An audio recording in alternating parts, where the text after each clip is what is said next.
Je pense que le prochain coup je vais aller skier, ça va être forcément à l'ouverture de ma station aux Arcs et ensuite je pars au Canada pendant 10 jours pour emmener des gens faire de l'héliski.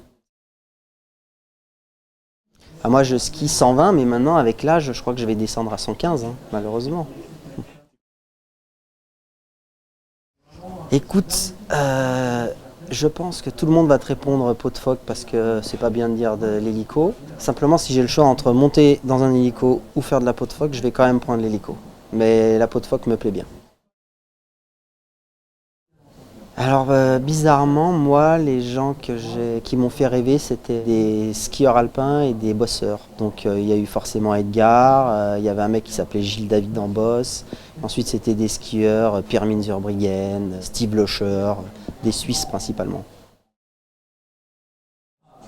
Ouais, elle est dure cette question.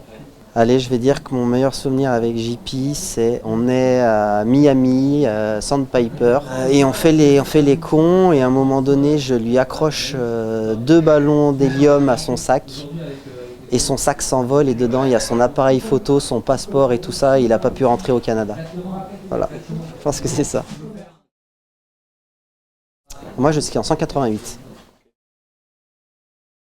Je n'écoute jamais de musique en skiant, j'écoute de la musique dans ma bagnole, à la maison, et c'est que du rock.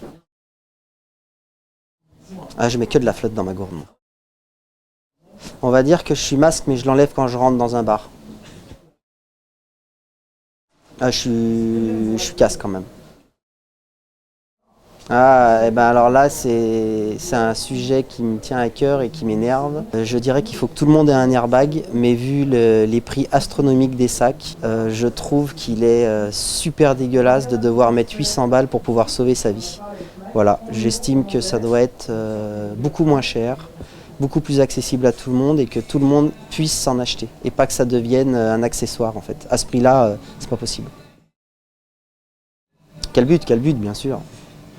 Et sale de préférence.